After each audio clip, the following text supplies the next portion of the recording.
నమస్తే, welcome to our channel. Adipurush మీద రోజు రోజు వివాదాలు పెరుగుతూ ఉన్నాయి. చివరికి యూనిట్ సభ్యులపైన జనాలు రాళ్ళదాడి చేస్తున్నారని, ఎక్కడ పెడితే అక్కడ కొడుతున్నారని చెప్పేసి చివరికి రైటర్ పోలీస్ స్టేషన్ ఆశ్రయించాడు. దీని గురించి మాట్లాడదాం. మనతో పాటు సీనియర్ జర్నలిస్ట్ శ్రవణ్ కుమార్ గారు ఉన్నారు. నమస్తే సార్. నమస్తే.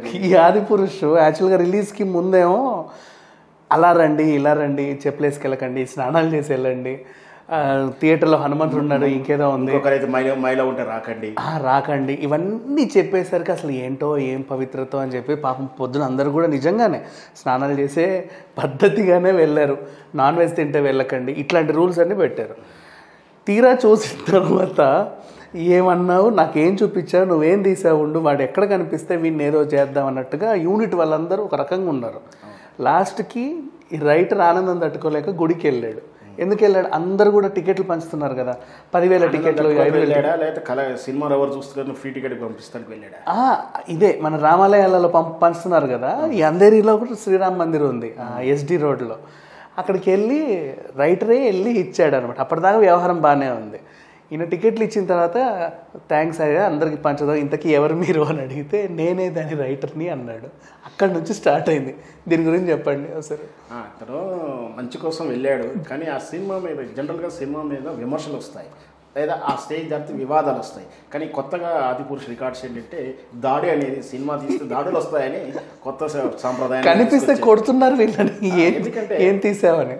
జనంగా మన సినిమా చూసే ప్రేక్షకులు, ముఖ్యంగా మన తెలుగు లేదా భారతీయులు అంతా తీసుకోకుండా ఫస్ట్లో మన సినిమా ప్రొడక్షన్ దేవుళ్ళ పేరు మీద ఉంటే అది కనపడగానే లేచి దండం పెట్టుకోవడం, అయ్యో పేపర్లు చల్లడం, దేవుళ్ళు సినిమా అప్పుడు కానివ్వండి, చెప్పులు ఇడిసి దండం పెట్టేటువంటి, అమ్మోరు సినిమా ఉన్నటువంటి ఒక చిరంజీవి శ్రీమంజునాథ అప్పుడు అంత అంటే భక్తికి తన సాంప్రదాయాలకు అంత విలువిచ్చేటువంటి సామాన్య ప్రజలు తన చిన్నప్పటి నుంచి పుట్టినప్పటి నుంచి పెరిగేంత వరకు ఈ వరకు రామాయణం మీద ఒక ఒపీనియన్ ఉంది.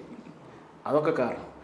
మళ్ళీ ఇక్కడ ప్రభాస్ మీద ఒక ఒపీనియన్ ఉంది. ఈ రెండింటినీ కాదనకుండా విచిత్రమైన సినిమా లేదా వాళ్ళ భావాలకు మనోభావాలకు దెబ్బతినేలా ఉండేసరికి రామాయణం అంటే ఎంత పవిత్రంగా చూసుకుంటారు. అయ్యో అన్నమయ్యలో అండి, ఆయన ఏదో దారిలో కొండలకు ఎక్కుతుంటే పద్మావతమ్మ వచ్చి లడ్డు ఇవ్వడం, వెంకటేశ్వర స్వామి వచ్చి ఢీకొనడం, సినిమాలో నాగార్జున మనమే తిరుపతి వెళ్ళిన ఫీలింగ్ వచ్చింది. నాగార్జున మిసాలు ఉండడం కూడా చిన్నపాటి అనిపించినా కూడా యాక్సెప్ట్ చేసేసారు. అయ్యో బీభత్సంగా యాక్సెప్ట్ చేశారు. అన్నమయ్యను వీళ్ళు చూసిన ఒక ఫిగర్ అంటే ఇది వీళ్ళ గుర్తులేదు ప్రేక్షకులకు. సో ఏదైనప్పటికీ అన్నమయ్యకు మిసాలు ఉన్నా కూడా యంగ్ రొమాన్స్ చేసిన మన్మధుడు నాగార్జున చేసినా కూడా యాక్సెప్ట్ చేశాడు. యాక్సెప్టే కాదు, సూపర్ హిట్ చేశాడు. ఈ రోజు కూడా అంత మించినప్పుడు ఒక కావ్యం లాంటి సినిమా ఇంతవరకు రాలే. ఇప్పుడు కూడా వెంకటేశ్వర స్వామిని చూడాలంటే అన్నమయ్య పెడతారు. అన్నమయ్య, సుమను, నాగార్జున ప్రత్యామ్నాయం కొన్ని సినిమా అంతకన్నా మంచి గొప్ప సినిమా ఇంతవరకు రాలేదు. సో అలాంటి తెలుగు సగటు ప్రేక్షకులకి రామాయణం పేరు మీద ఆదిపురుష అని చెప్పి 3 ఏళ్ళు నానబెట్టి కోట్లు తర్వాత రిపేర్లు చేస్తున్నామని చెప్పి మళ్ళీ సగటు సినిమా రేటుకి మించి డబుల్ రేట్లు పెట్టి వారికి ప్రేక్షకులు కొన్ని ఫ్రీగా ఇచ్చారులేండి కదా పాపం. సినిమా కలెక్షన్ కోసమో కనెక్షన్ కోసమో చేస్తున్నారో తప్పించి అదేం ప్రజల ఉద్దేశం కాదు అది. సో ఏదైతేనేమి తాను ఎక్స్పెక్ట్ చేసేదంతా కూడా చాలా రివర్స్ ఉండడం కాదు. ఈయనకు హట్ అయ్యడంతో పాటు ఎక్కడో కాలుతుంది ఒక్కొక్కరికి. సరే ఎవరైనా దొరికితే బాగుండని చూసిన వాళ్ళకి దొరికాడు పాపం. అంటే కాదు, ఇక్కడ వాళ్ళకంటే ఒక్క ప్రభాసే తెలుగువాడు, ఆయనకు జాలి చూపిస్తున్నా, అయ్యో పాపం తెలుసో తెలికెళ్ళాడు. యూనిట్ అంతా ముంబైయే. ఎవరు ఎప్పుడు వచ్చినా ముంబైలో కూడా వీళ్ళు కనిపిస్తే కొడదాం అనేటట్టు ఉంటే ఇంకెక్కడికి వెళ్తారు? సక్సెస్ మీట్ కూడా పెట్టుకోరని అనుమానం వస్తుంది. అవును, మర్చిపోయి ఇప్పుడు సక్సెస్ మీట్ ఒకటి ఉండాలి కదా కంపల్సరీ. కలెక్షన్స్ తర్వాత రికార్డ్ బ్రేక్స్ అని కానీ డిస్కులు, అల్యూమినియం డిస్కులు, ఏదో డిస్కుల పేరు మీదనో మా 600 కోట్లు వచ్చేసాయి, ఇంకా లాభాల్లో వెళ్తున్నాము అని ఏదో ఒకటి చేయాలి. అంటే వాస్తవానికి ఒక టెక్నికల్గా సినిమా చూస్తే టెక్నికల్ సినిమా బాగుంది. ఒక టెక్నికల్గానే వాడి గ్రాఫిక్స్ విధానం కానీ ఎటొచ్చి ఆ సినిమాలో చూపించినటువంటి ఫీల్ గుడ్ ఏదైతే డివోషనల్ని మిస్ చేశారు. చేస్తూ ప్రేక్షకులు పిచ్చి వాళ్ళని చేయడంతో కోపంగా ఉన్నారు, సెంటిమెంట్స్ రగిలిపోయి ఉన్నాయి. దానికి ఓం రావుత్ ఏం చెప్పాడో తెలుసా?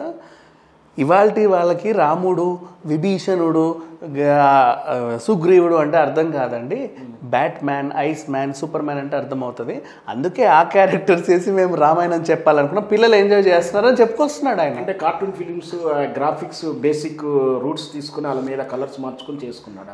ఆ రకంగా చెప్పుకొస్తున్నాడు, దాన్ని సమర్థించుకుంటున్నాడు. వాస్తవానికి ఇంకోటి ఏంటంటే రామాయణంలో చాలా 100-200 రకాల రామాయణాలు అంటే ఎవరి భావజాలం తగ్గట్టు రాసుకున్నా ఎప్పటికైతే వాల్మీకి రాసిన రామాయణం ప్రామాణికం తీసుకుంటాం. అవును, అంతకు మించి దూరం ఎవరు పోవు. 1-2 వివాదాస్పదాలు ఉన్నా లేదా ఏదో విధానం కొంచెం తేడా ఉన్నా మొదటి రామాయణం అంతా కూడా టోటల్ కూడా ఒక తీరుగానే ఉంటుంది. కనీసం వీళ్ళు పలానా రామాయణం ప్రకారం చేశారు చెప్పుకోవడానికి కూడా లేదు. అవును, నేను ఆ రామాయణం ఇన్స్పిరేషన్ తీసుకున్నాను, ఏమైనా రామాయణంలో ఉండే మూల సూత్రాన్ని తీసుకుని సినిమా చేశాను అంటున్నాడు. సో అక్కడ వచ్చింది ప్రాబ్లం అంతా. ఇప్పుడు యూనిట్ వాళ్ళ సరే పాపం వాళ్ళ సినిమా వాళ్ళు తీసుకున్నారు కాబట్టి ఏదో రకంగా తప్పించుకోవడానికి ఏదో ఒకటి చెప్పొచ్చు. మన డిస్ట్రిబ్యూటర్లు కూడా, మన మైత్రి మూవీస్ డిస్ట్రిబ్యూటర్ శశిధర్ ఏమన్నాడంటే, భార్య మీద ఉన్న ప్రాబ్లం వస్తే మొగడే కాపాడుకోవాలి, కొనుక్కున్న వాళ్ళు కాబట్టి దాన్ని కాపాడుకుంటారు. ఆయన ఏమన్నాడో తెలుసా శశిధర్, ఆదిపురుషుని ట్రోల్ చేస్తే మిమ్మల్ని దేవుడే శిక్షిస్తాడు అంట. అంటే థియేటర్ నుంచి వచ్చేటప్పుడు నీకు యాక్సిడెంట్ అవ్వాలని శాపం పెట్టి, అందుకనే కదా ఇప్పుడు టికెట్ పంచడానికి వెళ్ళినప్పుడు సన్మానం జరిగింది, మరి అట్లా కూడా తీసుకోవాలి కదా. అంటే ఇంతమంది ఒక విషయం, కథ రాసింది అతనే కదా, సినిమా తీసిన డైరెక్షన్ కూడా ఎవరికి కాలే ఇంకా, అంటే మొదటి కారణం ఆడే కాబట్టి అతనికి. ఆయన ఏమన్నాడు తెలుసా, ఓం రావుత్ చెప్తే నేను రాసా, ఆయన అడగండి నన్ను అడగొద్దని చెప్పేసాడు. అంటే నెక్స్ట్ పనిష్మెంట్ ఓం రావుత్కి సన్మానం జరగబోతుందా? అవును. అంటే వాళ్ళు చేసిన తప్పును దిద్దుకునే చర్యలో భాగంగా ఇంకెక్కువ వివాదాలు సృష్టించడం కానీ లేదా ఇంకా వాళ్ళకి కొత్త ఐడియా ఇవ్వడం కానీ జరుగుతుంది. సో సినిమాలా తీసుంటే బాగుండేది. అండ్ ఇంకొకటి, రామాయణం అంటే రాముడే మనం ప్రధాన ఎమోషన్. రాముడికి అసలు బలమే లేదు దీంట్లో. బలహీన రాముడు ఆంజనేయుడు సహాయం చేస్తే తప్ప రావణుడిని చంపలా. ఆ రకంగా సీతను చూసినా కూడా ఒక పవిత్ర భావన, భక్తి భావన పొంగిపోవాలి. సినిమాను చూస్తున్నప్పుడు ఎలాగాను, పైగా అసలు నీరసంగా ఉంది సినిమా అంతా కూడా. అందుకనే ఒకరు కామెంట్ చేశారు రీసెంట్గా, పాత రామాయణం అంతా విన్నప్పుడు కొంత పాత సామెత ఉంది మనకు, ఏంటంటే రామాయణం అంతా విని రాముడికి సీత ఏమవుతుంది అడుగుతారు. ఈ ఆదిపురుష సినిమా చూసినట్టు రాముడు సీత కూడా ఉంటే బాగుండేది, రాముడు ఎక్కడ సీత ఎక్కడ అని అడుగుతారు. అంటే రాముని చూసిన ఫీలింగ్ వీళ్ళకి లేదు, సీతను చూసిన ఫీలింగ్ వీళ్ళకి లేదు. ఇలా తీసుకొచ్చారు దాన్ని. ఆ బ్యాక్గ్రౌండ్లో జయశ్రీరామ్ అండమే తప్ప పేర్లు కూడా లంకేష్, శేషు, జానకి, రాఘవ, బజరంగ్ అనేసరికి వాస్తవానికి ఇట్లాంటి సందర్భంలో ఇలాంటి వేరే మతస్థులు లేదా విదేశీయులు మన కథను అలా చెడగొట్టే అవకాశాలు ఎక్కువ ఉంటాయి. కానీ మన భారతీయులు, మన వాళ్ళే, మన హిందువులే చేసి దీన్ని ఆ రామాయణానికి కించపరుస్తూ ఇలా చేయడం అసలు మంచి పద్ధతి. కానీ ఇప్పుడు ఓం రావుత్ని అడిగితే ఏమన్నాడంటే, అసలు నువ్వు దేన్ని స్ఫూర్తిగా తీసుకున్నావంటే, జపనీస్లో 1972లో సమ్ అరౌండ్ ఒక రామాయణం వచ్చింది, దాన్ని స్ఫూర్తిగా తీసుకొని నేను ఇది తీసానని చెప్పి. అదే నేపాలీ దేవత గురించి మళ్ళీ చెప్తున్నారు, రకరకాల చెప్తున్నారు. నేపాల్ కూడా హర్ట్ అయ్యారు, సీతమ్మ తల్లి మా దేవత అయితే నువ్వు మీరెట్లా క్లెయిమ్ చేసుకున్నారు అని చెప్పేసి. చేసిన తప్పుని ఇంకో రకంగా దిద్దుకోపోయి ఇంకెక్కువ తప్పులు చేస్తున్నారు. బ్యాన్ చేసేసారు కాఠ్మండూలో. అవును, కాఠ్మండూలో. అండ్ వాళ్ళు ఇంకా సీరియస్ అయ్యి ఇక మీదట ఇండియన్ సినిమాలు ఏదొచ్చినా పౌరాణికాలు మనం వేయొద్దు అన్నారు. దాంతో అసలు సిగ్గుపడాల్సిందంటే అసలు ఈ దేశంలో కూడా ఇప్పుడు ఈ ఆదిపురుషుడు కూడా రామాయణం క్యాప్షన్ ఏదైనా ఉంటే ఖచ్చితంగా ఈ సినిమాని మనోభావాలు దెబ్బతీసే సినిమా అయితే ఖచ్చితంగా బ్యాన్ చేయాలి. అసలు ఇక్కడ జరుగుతున్నటువంటి ఇప్పుడు మనం చూసాం, మనం షారూఖ్ ఖాన్ సినిమాని బ్యాన్ చేయడం కానీ ఇవన్నీ చూసాం. సో అదే బీజేపీ కానీ వాళ్ళ బజరంగ దళ్ వారు కానీ నిజంగా రామాయణాన్ని కించపరుస్తున్న దాన్ని వీళ్ళు ప్రమోట్ చేయడం కాదు, దీన్ని అసలు బ్యాన్ చేయాలని వాళ్ళు కోరాలి. బజరంగ్ దళ్ అంటే గుర్తొచ్చింది, థియేటర్స్కి లవర్స్ రావట్లా. ఇప్పుడు సగము రెవెన్యూ మనకి మాల్స్లో లవర్స్ వల్లే కదా వచ్చేది. యూత్ అంతా కూడా అయితే మాల్స్లో బయట తిరిగితేనే ఈ బజరంగ్ దళాలు 4 దాన్ని పెళ్లిళ్ళు చేస్తున్నారు. థియేటర్ సాక్షాత్తు హనుమంతుడే ఉన్నప్పుడు మేము వెళ్తే మమ్మల్ని ఏం చేస్తారు అని చెప్పేసి లవర్స్ రావట్లా. కలెక్షన్ ఆటోమేటిక్ పడిపోయింది. సగము లవర్సే కదా మెయిన్ వచ్చేది. ఇప్పుడు మాల్స్ అన్నిట్లో సింగిల్ థియేటర్స్ అంటే ఫ్యామిలీస్ వెళ్తారండి, మాల్స్కి ఫ్యామిలీస్ రారు, భయపడతారు రేట్లకి. మోస్ట్ లవర్స్ వెళ్తారు ఆనందంగా. సో వాళ్ళందరూ ఆ రెవెన్యూ అంతా పోయింది, జీరో అనమాట. వీళ్ళేమో పిల్లలు ఎంజాయ్ చేస్తున్నారు. నాకు తెలిసి పిల్లలు ఎక్కడే ఎంజాయ్ చేస్తున్నారు నాకు ఎప్పటికీ అర్థం కాదు. కిడ్స్ 6 years 5 years వాళ్ళకి ఏం అర్థం కాదు, ఎమోషన్ అర్థమవుతుంది. 3Dలో చూస్తే విషయం ఏంటంటే హనుమంతుడి తోక, ఇంకొకటి 3D ఎఫెక్ట్ ఫీల్ కూడా రావట్లేదు మేము చూసినామని. ఆ ఫీల్ గురించే కామెడీ ఉంది. హనుమంతుడి తోక ఇట్లా టప్ అని కొట్టినప్పుడు మనము అనుకుంటాడు ఏదో సీతమ్మ తల్లి మనమే ఎత్తుకొస్తే వాళ్ళు మన మీద దాడి చేసినట్టు. ఆ రకంగా ప్రొజెక్ట్ అయ్యేసరికి కూడా వీళ్ళకి డైజెస్ట్ అవ్వలేదు. మొత్తం మీద ఈ సినిమా ఆదిపురుషు అనేది విడుదలకు ముందు చెప్పుకునేటువంటి అట్టాసమే తప్పించి సినిమా రిలీజ్ తర్వాత ఏం లేదు. సో చెప్పుకోవంత గొప్పతనం కూడా లేనట్టుగా ఉంది. బిఫోర్ ఎవరైతే 10,000 టికెట్లు కొని అందరికి పంచారో వీళ్ళందరూ వెళ్ళి వాళ్ళని తిడుతున్నారంట, నువ్వు ఇవ్వకపోయినా బాగుండేది కదరా, మమ్మల్ని ఇంకా మా మనోభావాలు దెబ్బతీసామని చెప్పి. పాపం వాళ్ళు మనోజు వీళ్ళంతా కొన్నారు కదా, రామ్ చరణ్ వీళ్ళంతా, వాళ్ళకి పుణ్యం కంటే పాపం ఎక్కువైపోయింది. నెక్స్ట్ టైంకి ఎవరు ఇట్లాంటి ప్రయోగాలు చేస్తారని ముందు కూడా రాకపోవచ్చు.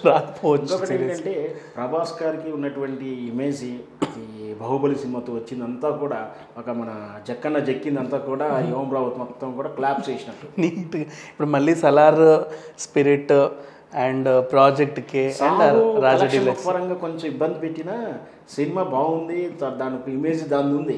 కానీ ఆదిపురుషులు మొత్తం ఫ్లాప్ అయిపోయింది. సీతమ్మకి రాముడికి డ్యూయట్ పాట పెట్టడం ఏంటండి చండాలంగా, అంతకన్నా దారుణంగా, చండాలంలో మరీ చండాలం అది. అది ఇంకా మళ్ళీ సీతమ్మ గ్లామర్ డాల్ బ్లౌజ్ లేకుండా ఉంటే నువ్వు ఇటుగా సైడ్ నుంచి ఫ్రేమ్ అంటే ఏం చూపించాలనుకుంటున్నావు సీతమ్మ తల్లిలో నువ్వు? అందుకే పవిత్ర ఈ రోజుల్లో ఏంటంటే చూస్తేనే ఒక దేవత పవిత్ర మూర్తిలా మనకు హోలీ భక్తి భావన కలగాలి. అలాంటిది ఏం లేకుండా సినిమా అంతా కూడా కమర్షియలైజ్ చేసేసి ఇంకా సినిమా పాటలు 2 వ్యామ్ పాటలు అవి పెట్టి సంతోషపడాలి. మీరు అన్నట్టు అవును, లంకలో ఒక ఐటమ్ సాంగ్ పెట్టిన ఆశ్చర్యం లేదు. రావణుడు అట్లా చేసేసి ఇంకా చేయలేదు, తృప్తి పడాలి సీరియస్లీ. అది anyway, thank you sir, thank you so much. Thank you sir.